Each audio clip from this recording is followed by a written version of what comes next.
Good. Then we'll see you both at the Sub-Zero's festival. When I hand this report to your guys, I'll have to rephrase the request.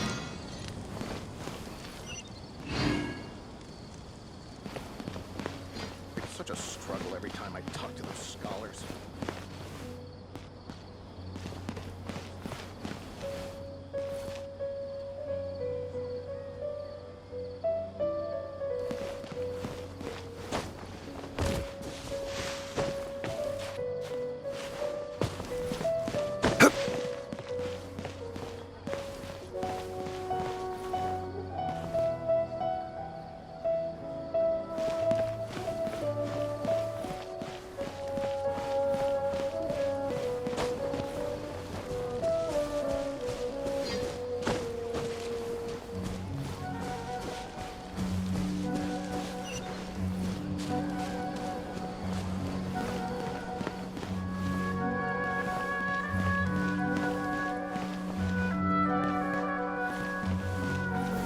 Gather!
Come and have a good look yourself.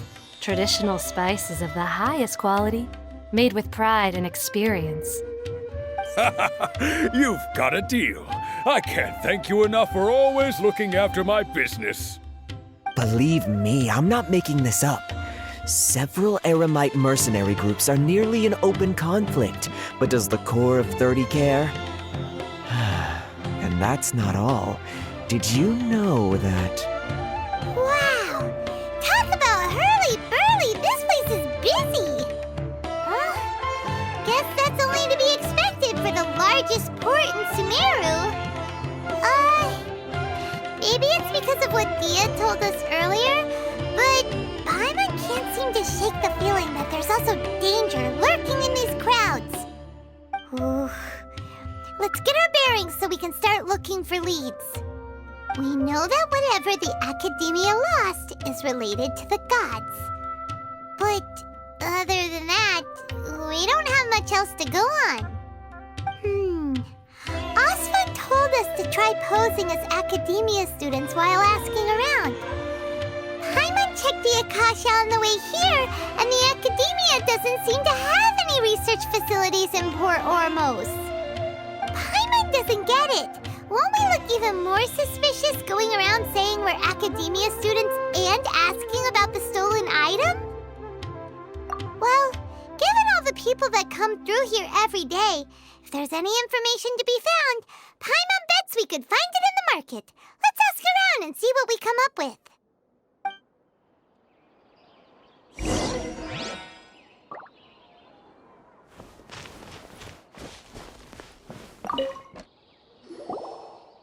Welcome. Welcome.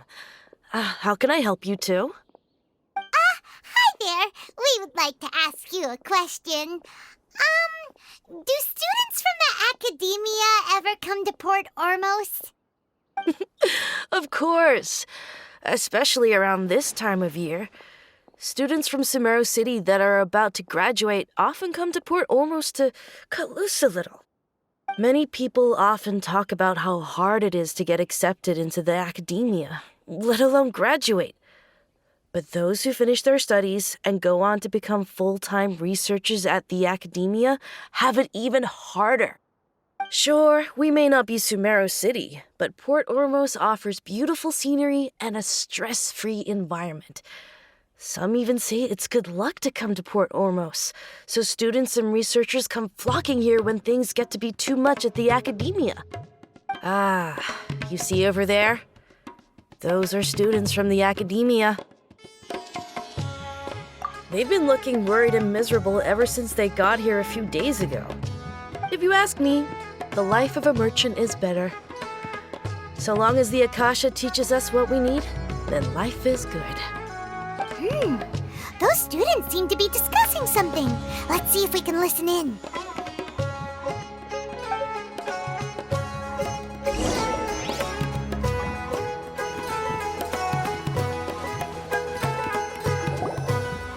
It's no good. I've tried asking around, but I haven't been able to learn anything useful. Not to mention that a bunch of scary-looking Eremite mercenaries have been posted along the streets now. There's been a lot of fighting between the different Eremite factions in Port Ormos. If we choose to move on our own, then it would be wise to steer clear of them.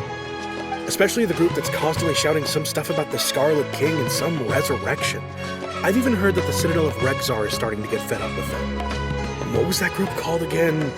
Ein something or other? They're called Ein El Akhmar. Today, I heard that the thing we're after might be in their possession at the moment. Wait, come again? Don't you see? Many of the Eremites in Port Ormos deal with trading this kind of thing. They're usually pretty wary of outsiders, but not so with students of the academia. It's because the kind of goods that students are looking for aren't the kind of goods that Eremites are after. As long as they know you're a student, then deals can be made. I've heard that Ein El Hakmar likes to set up shop at the Jafar Tavern. Supposedly, if you're willing to part with 500,000 Mora, they'll give you info on anything. Wait, did you say 500,000? If information alone costs that much, then how could we ever afford to buy what we're looking for? I guess we might as well give up on trying to graduate this way. I wouldn't worry too much. Our field of research is very niche. Who else could possibly be after that kind of shady knowledge? I bet it's practically worthless to anyone aside from us. Oh, I guess that makes sense. Then the only thing left for us now is to find a way in. Why don't we all just pool our money together and pay for the information? Whoa! Did you hear that? A niche field of research and shady knowledge? It all sounds pretty suspicious to Paimon. Is knowledge something people just buy and sell like that? So, what's our plan? Wait! Didn't you hear what they just said? Buying information is going to cost us 500,000 Mora! Have you lost your mind? Oh, all right. Paimon never thought she'd agree to parting with that kind of Mora. But if you know what you're doing, then we should give it a shot.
place we heard those students talking about.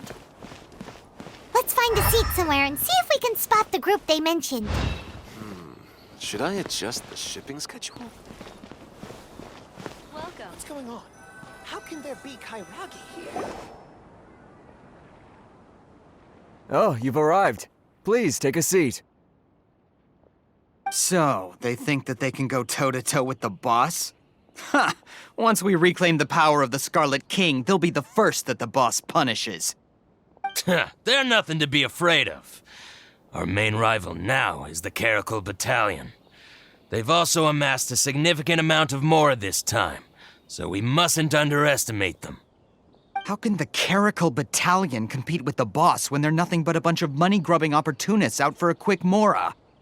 Yeah, with Boss's fervent devotion, he'll be able to use this power to bring our god back this time. All these guys talk about is the Scarlet King, so they're probably the ones we're looking for. Greater Lord Ruka Devata. That traitor and her followers must not be spared. The day will come when the Scarlet King exacts vengeance on Sumeru, and all of them shall be punished. Yeah, Paimon was wondering what they meant too. We should ask about that if we get the chance later.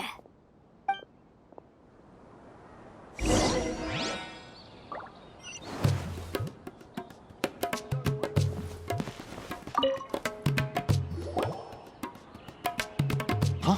Who are you? What do you want? A student? What's a student from Sumeru City doing in Port Ormos?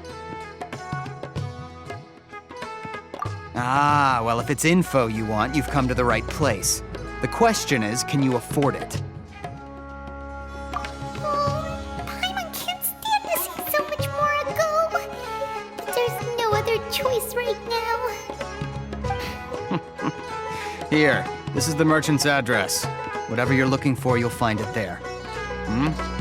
Well, what are you waiting for? Oh, that's right. We heard you mention the Scarlet King just now. We're actually interested to know more because we're archaeology students. Fine. Since you've already handed over the Mora, I guess I can throw in a little extra info. As you can see, members of Ain al-Ahmar are devout believers of the Scarlet King. Years ago, the Scarlet King founded the great desert nation that was our homeland. It was an advanced civilization, far beyond anything you'll see in present-day Sumeru. The Scarlet King was the rightful god of wisdom, but he was betrayed by a companion he trusted. She even stripped him of his title, God of Wisdom. So, you mean the traitor was... Greater Lord Ruka Devata, yes. That shameless wretch destroyed the Scarlet King's civilization, and our ancestors were forced to flee to this land where we were made to suffer the tyranny of our enemies. Furthermore, she conspired with the Academia to cover up the truth of her actions, and create the merciful and benevolent facade for which she is now known. Ugh, just thinking about it sickens me. But the story doesn't end there, oh no. The Scarlet King isn't truly dead. The voice of the Oracle has been heard in the desert, prophesying his resurrection. Mark my words, our god shall return. And when that day comes, all followers of the traitor and all the desert dwellers who have forgotten their true god will suffer retribution together. If what I'm saying makes you shiver with fear, it might not be too late for you to become a believer of the Scarlet King. I don't have anything to say to you Academia people about that. I think this conversation has reached its end. Not just yet. This man is a fraud. Huh? You again? Deranged Academia lunatic. Yes, it's me again. I already warned you that if you weren't willing to sit and discuss things with me, I'd take measures to make things uncomfortable for you. Listen to me. That address he gave you is fake. Or at least, you won't find a merchant waiting for you there. This group has been boasting all around that they can provide information on a certain item as a means of luring people into their territory. Once you show up, They keep up the act until they have hard evidence that you want to purchase said item. Then they use that to squeeze you for all the more you're worth. Hey! Shut it all, Hatham! What are you playing at, trying to ruin our business like this, hmm? I told you the other day. I wish to discuss my terms with your boss. Ha! The boss made it perfectly clear that he won't negotiate with you. Yes, and in no uncertain terms. But that was then. It does not preclude him from changing his mind in the future. I'm warning you, don't push us, or this could get ugly. We don't usually get rough with people from the academia because it just complicates things. For a lunatic like you, though, we might just have to make an exception. If you're suggesting that we escalate this from a verbal exchange to a physical one, I accept. After all, even the Archons used war to negotiate the ownership of Tevat. If, on the other hand, we can't agree on any means of negotiation at all, then I'm afraid my next course of action will sting a little more than the mere falling through of a few business deals. I will jeopardize the Eremite's reputation, which I know you value above all else. I am quite confident that if I began to take such action, your boss would willingly approach me himself. However, I fear that by then, some things will have happened that cannot be undone. Also, a word of advice. I suggest you tell your boss exactly what happened here today. Otherwise, he might blame you for not telling him in the future. What did you say? Consider this. Have I ever failed to follow through on my word in the past? This guy is really out of his mind. Okay then, if you really have a death wish, let's meet a week from today. The pier in front of the Pharos Lighthouse, 4 o'clock in the afternoon, sharp. Don't expect us to hold back. Not so fast. First, you return the 500,000 mora to them.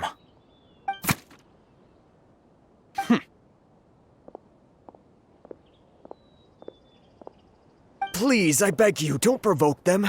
We can't afford any trouble with this crowd. They haven't even paid for their food yet. Ah, Mr. Iman. There appears to be fewer staff in the restaurant recently. This wouldn't happen to be because they're all busy spreading the word to the students, would it? Well... Someone who chooses to do business with a group like that really can't afford to get so flustered the instant someone confronts them about it. Consider the meal compensation for our silence. I'd say you're getting an excellent deal. Whoa, did you see that? He not only got us our Mora back, but sent the Emirites running too! Plus, he seems to know a lot about what's going on around here. Let's catch up with him and ask some questions! He went that way! After him!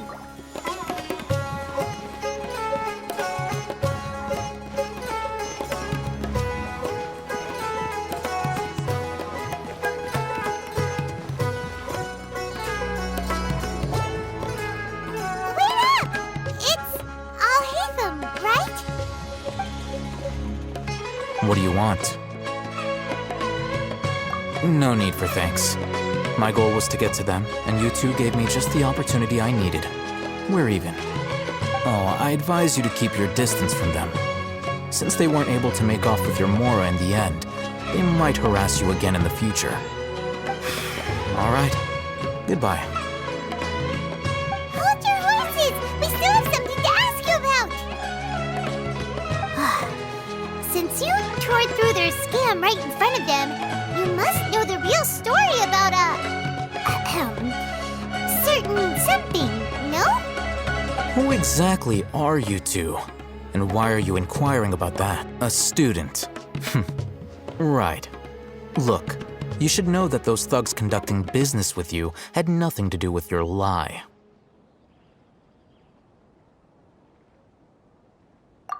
Huh? Oh, yeah! He's really strong!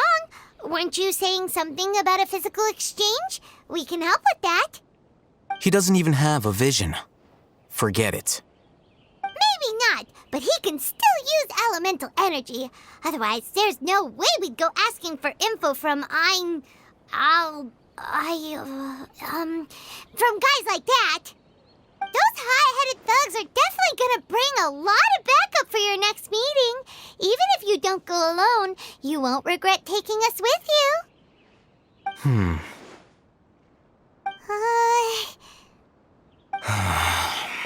All right, I accept. Got a pen and paper? If you're searching for someone who sells that kind of merchandise, I'll give you one of their addresses, and you can try your luck.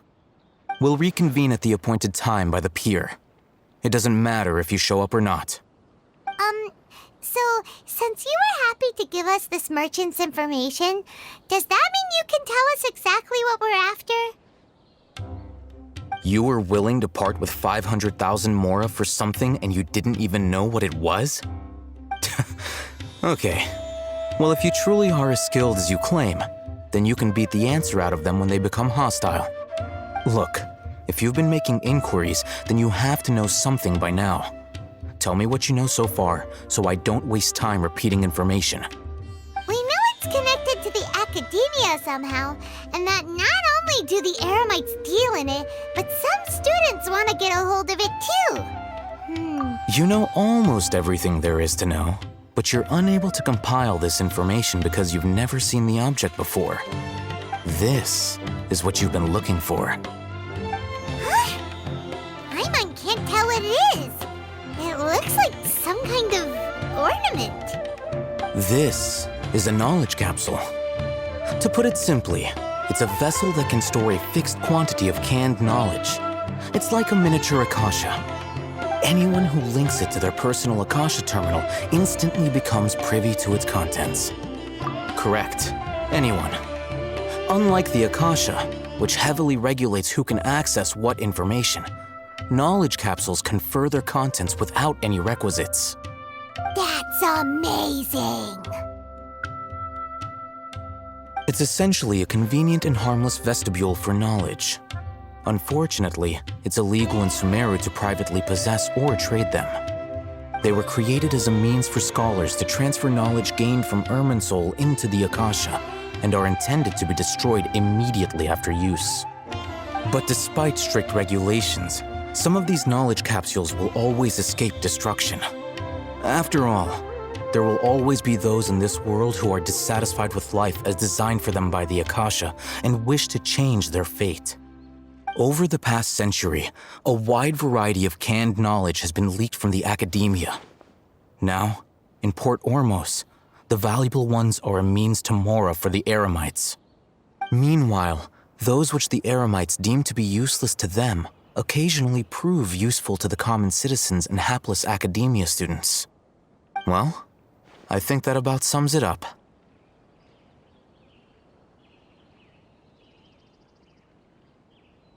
Oh, so that's your true objective. With our current arrangement, I don't believe I can offer an answer. You're still resolved. Fine. Let's talk somewhere with fewer people.